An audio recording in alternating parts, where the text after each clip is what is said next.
ಇಲ್ಲೊಬ್ಬ ನಕಲಿ ಒಬ್ಬ ಲಾಯರ್ ಅಂತ ಹೆಸರಿಟ್ಕೊಂಡಿರೋನೊಬ್ಬನವನೇ ನನ್ನ ಬಗ್ಗೆ ಎಷ್ಟು ಕೆಟ್ಟದಾಗಿ ಕಾಮೆಂಟ್ ಮಾಡವನೆ ಅಂತ ಹೇಳಿದ್ರೆ, ನನ್ನ ಕುಟುಂಬದ ಬಗ್ಗೆ ಮಾತಾಡವನೆ. ಇವನು ಹೋಗ್ತಾ ಇರೋದು, ಇವನು ಬ್ಲ್ಯಾಕ್ ಮನಿ ವೀರೇಂದ್ರ ಹೆಗ್ಡೆ ಅವ್ರ ಹತ್ರ ಇಟ್ಟವನೇ. ಇವನು ತಿರುಪ್ತಿಯಲ್ಲಿ ಇಟ್ಟವನು, ಏಕವಚನದಲ್ಲಿ ಮುಖ್ಯಮಂತ್ರಿಗಳ ಬಗ್ಗೆ ಮಾತಾಡವನೆ. ಅದೇ ವ್ಯಕ್ತಿ ಗೃಹ ಮಂತ್ರಿಗಳ ಬಗ್ಗೆ ಮಾತಾಡವನೆ, DK ಶಿವಕುಮಾರ್ ಅವ್ರ ಬಗ್ಗೆ ಮಾತಾಡವನೆ, ಮಾಜಿ ಮುಖ್ಯಮಂತ್ರಿಗಳ ಬಗ್ಗೆ ಮಾತಾಡವನೆ, ಪೊಲೀಸ್ ಕಮಿಷನರ್ ಬಗ್ಗೆ ಮಾತಾಡವನೆ. ಇವತ್ತು ಕೇಸಲ್ಲಿ ಬೇಲಲ್ಲ ಅವನೇ, ಆಚೆ ಕಡೆಗೆ ಅವನಿಗೆ ಅಶೋಕ್ ಅವ್ರ ಬಗ್ಗೆ ಮಾತಾಡವನೆ. ನೀವು ಮಾತಾಡಿದ್ರೆ ನಿಮ್ಮ ಬಗ್ಗೆನೂ ಮಾತಾಡ್ತಾನೆ ಅವನು.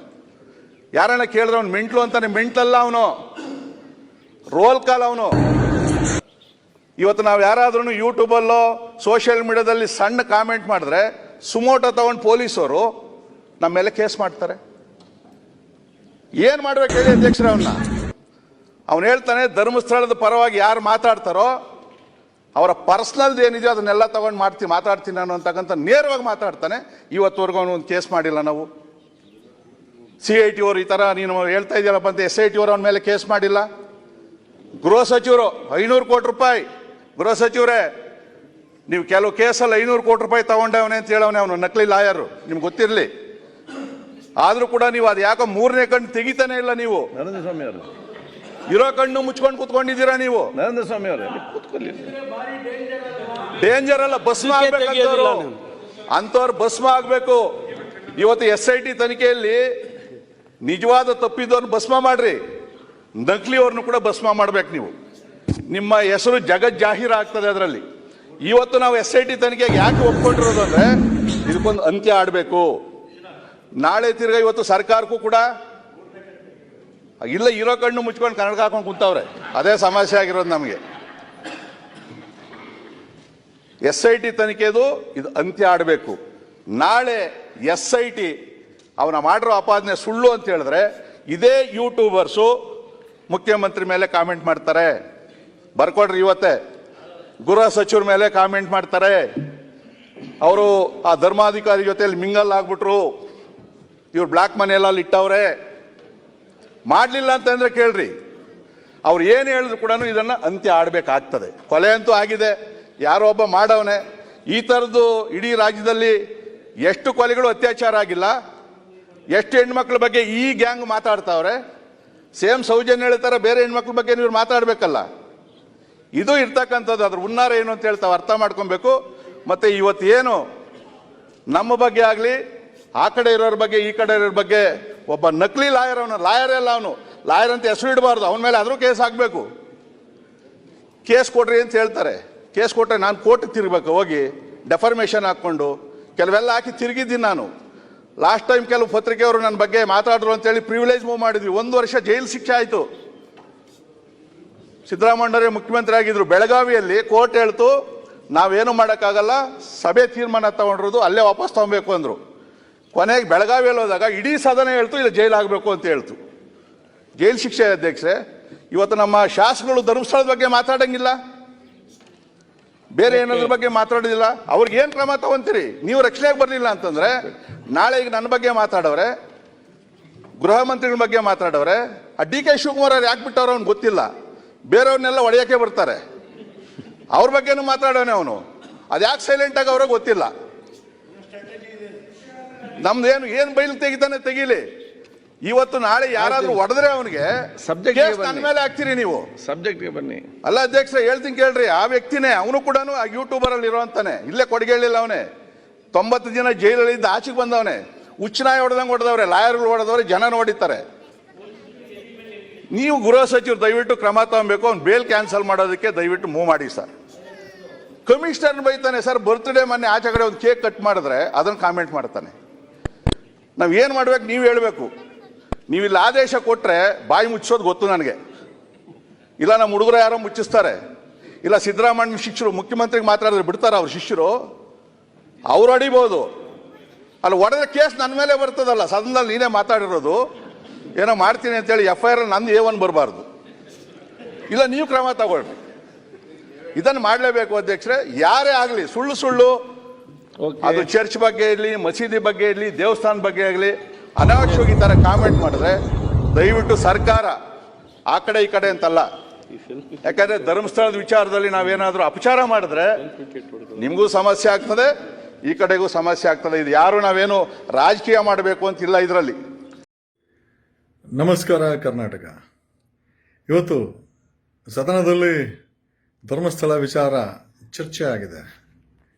ಅದರ ಜೊತೆಯಲ್ಲಿ ಯಲಹಂಕ MLA ವಿಶ್ವನಾಥ್ ನನ್ನ ಹೆಸರನ್ನು ತೆಗೆದುಕೊಂಡು ನಾನು ಅವನ ಬಗ್ಗೆ ಅಂತ ಅವನೇ ಅಂತಾನೆ ಈಗ ಅವನ ಕುಟುಂಬದ ಬಗ್ಗೆ ಏಕವಚನದಲ್ಲಿ ಮಾತಾಡಿದ್ದೀನಿ.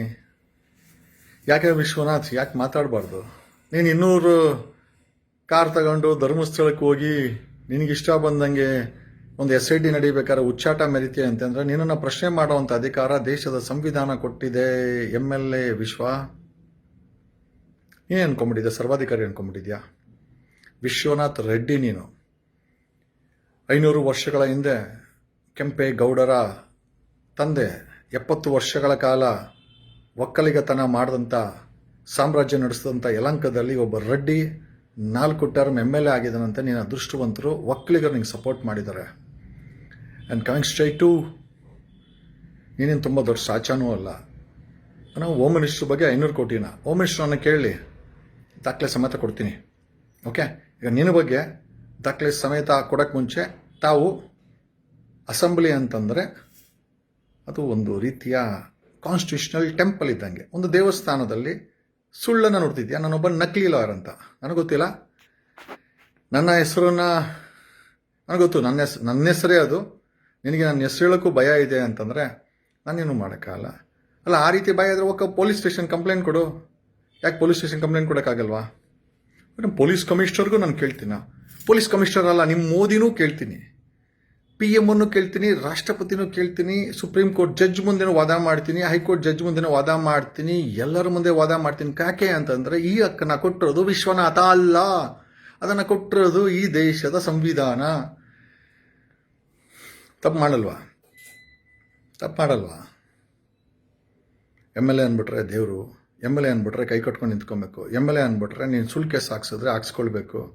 ನೀನು ಉಚ್ಚಾಟ 200 ಗಾಡಿ ಎತ್ಕೊಂಡು ಧರ್ಮಸ್ಥಳಕ್ಕೆ ಹೋಗ್ತೀನಿ ಅಂತಂದರೆ ಚಪ್ಪಾಳೆ ಹೊಡಿಬೇಕು. ನಾವ್ಯಾಕೆ ಚಪ್ಪಾಳೆ ಹೊಡಿಯೋಣ? ನಮಗೇನು ತೀಟೆ ನೀನು ಚಪ್ಪಾಳೆ ಹೊಡಿಯೋಕ್ಕೆ? ನಕಲಿ ಲಾಯರ್ ಅಂದಲ್ಲ, ಅಟ್ಲೀಸ್ಟ್ ಆ ಅಸೆಂಬ್ಲಿನಲ್ಲಿ ನಿಜ ಹೇಳು. ಓಕೆ, ಅದಕ್ಕೋಸ್ಕರ ಈ ಡಾಕ್ಯುಮೆಂಟ್ಸ್ ಹಾಕಿದ್ದೀನಿ. Hope you do understand mister Vishwanath. ತಾವು ಸಂವಿಧಾನ ಓದಿದರೆ ಖಂಡಿತವಾಗಿ ಮಾತನ್ನು ಆಡ್ತಾ ಇರಲಿಲ್ಲ. ಯಾಕೆ ಅಂತಂದರೆ ಪ್ರಜೆಗಳೇ ಪ್ರಭುಗಳು ಅಂತ ಹೇಳ್ತಾ ಇದ್ದಾರೆ. Citizen is the king of the,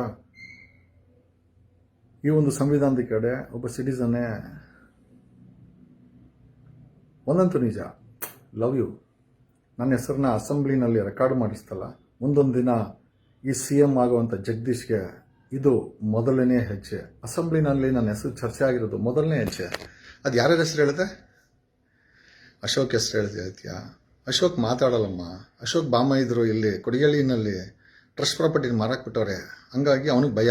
ಅವನ ಹೆಸರು ಹೇಳಿದ್ರೆ ನಾನು ಅವನ ಹೆಸರು ಹೇಳ್ತೀನಿ ಅಂತ ಹೇಳೋದು DK ಶಿವಕುಮಾರ. DK ಶಿವಕುಮಾರ್ 2021ರಲ್ಲಿ ನನ್ನನ್ನು ಜಾರಕಿಹೊಳಿ ಕೇಸಲ್ಲಿ ಬಳಸ್ಕೊಂಡು, ಓಕೆ, ಅವರ ಒಂದು ಕೆಲಸವನ್ನು ಮಾಡಿಕೊಂಡು ನನಗೆ ಫೀಸ್ ಕೊಡ್ತೀವಿ ಅಂತ ಹೇಳಿದ್ರು. ಫೀಸ್ ಕೊಟ್ಟಿಲ್ಲ. ನಾನು ಜೈಲಿಂದ ಕೂಡ ಲೆಟ್ರ್ ಬರೆದಿದ್ದೀನಿ DK ಶಿವಕುಮಾರ್ಗೆ. DK ಶಿವಕುಮಾರ್ ಮಾತಾಡಲ್ಲ. ಅರೇ ಬಾತ ಪರಮೇಶ್ವರ್, CM ತಪ್ಪು ಮಾಡಿದ್ರೆ ಯಾರೂ ದೊಡ್ಡವರಲ್ಲ. ಕಮಿಂಗ್ ಸ್ಟ್ರೈಟ್ ಟು CM ಸಿದ್ದರಾಮಯ್ಯನವರು ಲಾಯರ್ ಇದ್ದಾರೆ, ಸಂವಿಧಾನ ತಿಳ್ಕೊಂಡಿದ್ದಾರೆ, ಪ್ರಶ್ನೆ ಮಾಡೋದು ಪ್ರಜೆಗಳ ಹಕ್ಕಂತ ಅವ್ರಿಗೆ ಗೊತ್ತಿದೆ, ಪ್ರಶ್ನೆ ಮಾಡಬೇಕು, ಅದನ್ನೇ ಪ್ರಜಾತಂತ್ರ ಅಂತಾರೆ. ಅಸೆಂಬ್ಲಿನಲ್ಲಿ ನಿನ್ನಂಥ ಬುದ್ಧಿ ಇಲ್ಲದ ವ್ಯಕ್ತಿ ನನ್ನ ಹೆಸರು ಎತ್ತಿದ್ಯಾ? ಗೊತ್ತಿಲ್ಲದಿರೋ ಅಸೆಂಬ್ಲಿ ರೆಕಾರ್ಡ್ಸಲ್ಲಿ ನನ್ನ ಹೆಸರು ಬಂದಿದೆ. I feel A proud day for me. ನನಗೆ ಒಂದು ರೀತಿ ಗೌರವ ಅನ್ನಿಸ್ತಾ ಇದೆ. ಆಮೇಲೆ ಬೇಲ್ ತಗೊಂಡ ನಿನ್ನ ಮೇಲೆ ಕೇಸಿಲ್ವಾ? ಗುಂಡಾಡ್ಸಿದ್ಯಾರು? ಯಲಹಂಕದಲ್ಲಿ ಗುಂಡಾಡ್ಸಿದ್ಯಾರು? ಯಾವ ಪೊಲೀಸ್ ಕಮಿಷನರ್ ತಾವು ಭೇಟಿ ಮಾಡಿದ್ವಿ? ಆಮೇಲೆ ಇಷ್ಟಕ್ಕೂ ತಮ್ಮನ್ನು ತಿರುಪತಿಲಿ ಡೈರೆಕ್ಟರ್ ಯಾಕೆ ಮಾಡಿದ್ರು? BDA ಚೇರ್ಮನ್ ಯಾಕೆ ಮಾಡಿದ್ರು? ನೀವು ಏನು ಅಕ್ರಮಣೆ ಮಾಡಿಲ್ವಾ? Should we expose you? ತಾವು ಚಾಲೆಂಜ್ ಸ್ವೀಕಾರ ಮಾಡೋದಾದರೆ ನಿಮ್ಮನ್ನು ನಾನು ಎಕ್ಸ್ಪೋಸ್ ಮಾಡ್ತೀನಿ. ನನಗೇನು ಬೇರೆ ಕೆಲಸ ಇಲ್ಲ. ಬೊಮ್ಮಾಯಿ ಹೇಳಿದ್ದೆ ಶಿಗ್ಗಾವಿನಲ್ಲಿ ಮಗನ ಸೋಲಿಸ್ತೀನಿ ಅಂತ, ಸೋಲಿಸಿದ್ದೀನಿ. ನೆಕ್ಸ್ಟು ನಿನ್ನನ್ನು 2028ಕ್ಕೆ ಸೋಲಿಸ್ತೀನಿ. ನಿನ್ನ ಸೋಲು ನಾನು CM ಆಗಿ ದಾರಿಯಾಗುತ್ತೆ. ಧನ್ಯವಾದಗಳು. ಆ ಸರ್ಟಿಫಿಕೇಟ್ ಹಾಕಿದ್ದೀನಿ, ನೋಡ್ಕೊ. ನಕಲಿ ಅಡ್ವೊಕೇಟ್ ಅಂತಲ್ಲ, ಅಲ್ಲಿ ಸರ್ಟಿಫಿಕೇಟ್ ಹಾಕಿದ್ದೀನಿ. Thank you.